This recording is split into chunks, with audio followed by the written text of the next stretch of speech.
आपल्या प्रत्येकाची तळपायाची आग मस्तकाला भिडलेली आहे। आणि म्हणून इतक्या गांभीर्याने माननीय मुख्यमंत्री महोदय, माननीय उपमुख्यमंत्री महोदयांनी संपूर्ण महाराष्ट्राने या घटनेची दखल घेतली गेलेली असताना मला मालेगावकरांच्या निदर्शनास आणून द्यायचं आहे। काल त्या आरोपीची पोलीस कोठडी संपत असताना आपले वरिष्ठ डीवायएसपी बाविस्कर यांनी पोलीस कोठडी न मागता त्या आरोपीसाठी मॅजिस्ट्रेट कस्टडी एमसी मागण्याचा प्रयत्न त्या ठिकाणी केला। या गोष्टीचा मी जाहीरपणे निषेध करतो, तुमचा धिक्कार करतो। एकीकडे माननीय मुख्यमंत्री महोदय, माननीय उपमुख्यमंत्री महोदय, संपूर्ण महाराष्ट्राची जनता त्या आरोपीला फाशीची शिक्षा झाली पाहिजे म्हणून आपण पाठपुरावा करतो आहोत। आणि दुसरीकडे आपले डीवायएसपी त्या आरोपीला पाठीशी घालण्याचं काम करतात। मला वाटतं की डोंगराळे आणि मालेगाव तालुक्याला बदनाम करण्याचं हे कुटील कारस्थान आहे। आणि म्हणून ज्या डीवायएसपीने हे कृत्य केलेलं आहे, कारण ही केस जेव्हा कोर्टात चालेल तेवढे पुरावे, पोलिसांचा रिपोर्ट याच्यावर त्या आरोपीला फाशीची शिक्षा होणार आहे। माननीय मुख्यमंत्री महोदयांनी फास्ट ट्रॅक कोर्ट, वरिष्ठ वकील तज्ञ देण्याचा निर्णय केला आणि कोणाच्या सांगण्यावरून तो डीवायएसपी त्या ठिकाणी स्वतःहून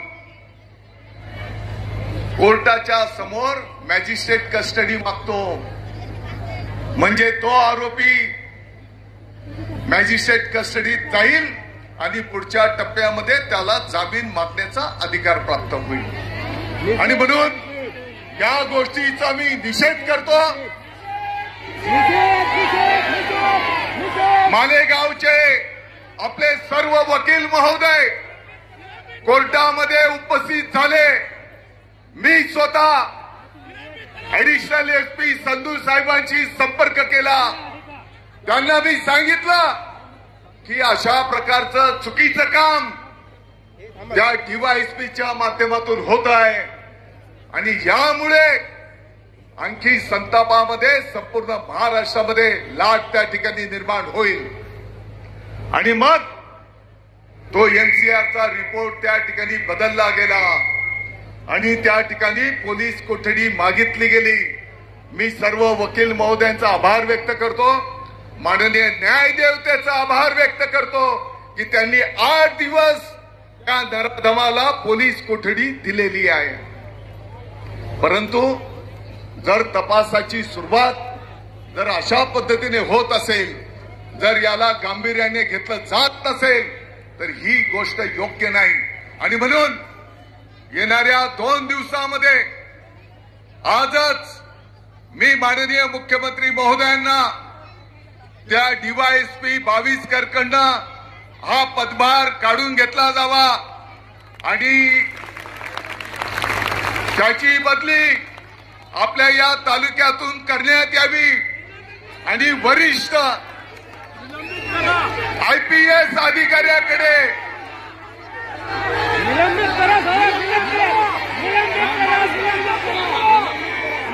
संपूर्ण मालेगावकरांच्या भावना आहेत की त्याला निलंबित केलं पाहिजे।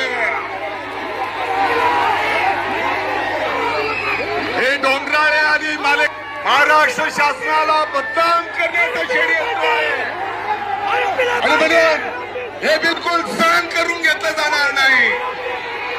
या अधिकाऱ्याला निलंबित केलं पाहिजे अशा प्रकारची मागणी आम्ही माननीय मुख्यमंत्री महोदय यांच्याकडे त्या ठिकाणी निश्चितपणे करू, हे पण मी या निमित्ताने आपल्या सर्वांना सांगू इच्छितो। आणि म्हणून त्या बालिकेला न्याय मिळाला पाहिजे। पुढच्या काळामध्ये कोणत्याही नराधमाची हिंमत होता कामा नये.